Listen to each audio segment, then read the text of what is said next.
But now, God has called me to work in a country called Bolivia in South America, and maybe you haven't heard of it, I don't know, maybe you have, but it's a long ways away. It's a tropical country, so we have palm trees. A lot of people think that when missionaries just live in like the jungle and they have monkeys for pets and all that kind of stuff. And we have jungle, and we actually have lots of monkeys and big bugs, like big spiders like that big around. I found a tarantula in my shower one time. Ooh, yeah! But actually, we actually live in a big city, and it's about 3 million people, and we've got shopping malls, and we've got movie theaters, very much the same as here. But one of the challenges about Bolivia is it's a very poor country. And so what happens is a lot of families are not able to support their kids very well. Sometimes mom and dad might have problems with alcohol and they're abusive, or maybe they send their kids out to even work on the streets to help support the family, washing car windows, shining shoes. And so what happens is a lot of little kids end up on the streets. And a lot of them are your age. And usually the youngest that I know of is probably 4 or 5 that live on the streets by themselves. The average age for a kid to go to the streets is probably about 7. Now this fellow here, I'm going to invite him to come up.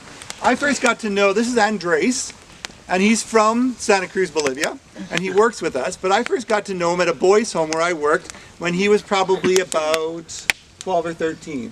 Yeah. Something like that. So pretty much your guys' age. And I'm just going to ask him a couple of questions about his life and what his experiences were like. So tell me, when you were little, what was your family like? Well, it's kind of a big difference as you guys. I grew up in a non-Christian family, in a dysfunctional family actually. When I was 8, my parents got divorced, and I just started to making bad decisions since my early years. And so then what eventually happened for you and your brothers? Eventually, one evening, my parents show up. They say that we needed to make a choice when I was 8, whether to go with my mom or with my dad. So we, as the boys, we just decided to go on the street or to go to live with relatives. And so you were on the streets for how long? I think I'm not sure until now. I try to figure it out because I think the childhood goes so fast, but it would easily could be a couple or between 2 or 3 years. Okay, so what was it like on the streets? Was it fun? Well, at the beginning, because as a kid we try to, everything go hard to get an adventure, but it was just at the beginning, having fun, running on the street, trying to not going to bed at a bedtime as at home. So it was I would say fun at the beginning, but by the time it was getting worse and worse and worse, because then because you're at home, you have bedtime, the supper time, lunchtime, but out without an adult, it's just you do whatever you want, but there is nobody to feed you or to buy clothes for you. So it was really bad. And so eventually one night you made a decision. Yeah, well, one night, I always remember with my parents, being like a kid, especially my mom saying, Andres, you can do it. I think that you are smart enough. You're gonna be a professional. You'll do very good in life. So I was kind of being affirmed by my mom, and she always was telling me, because she used to work in a boys' home. And she was going to say, if I was kind of behaving in a wrong way, she would say, Andres, where I work, we are really strict. We ground the kids. So she was always telling me, if you keep behaving in a wrong way, I'm gonna take to a boys' home. So I grew up knowing, or with that idea that a boys' home from the street or that have no parents, it was a bad idea. And so one night you told me once that it was raining and you were sleeping on a piece of cardboard and you were wet. Yeah.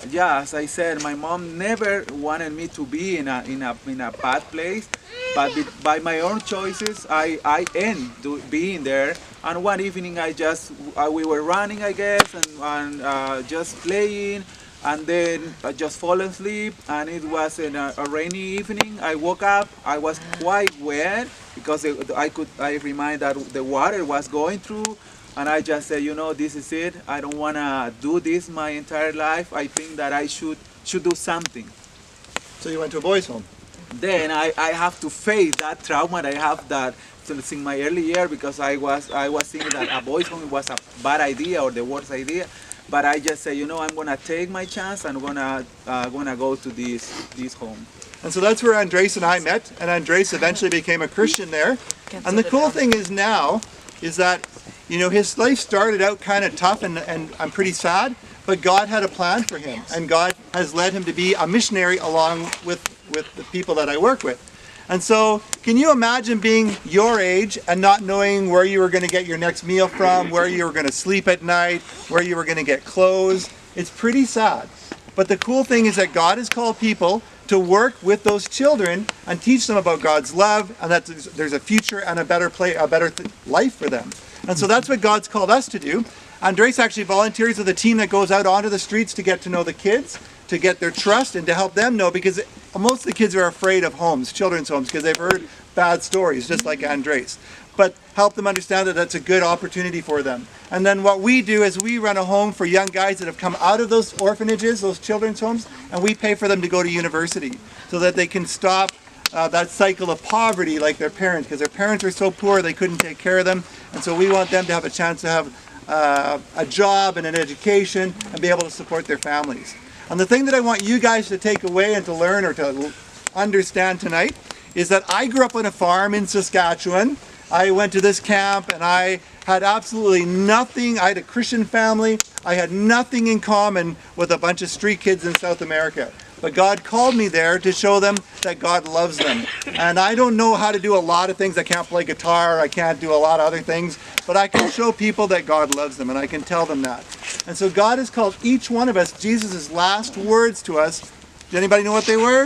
To go and make disciples. And tell people no matter where they are in the world that God loves them.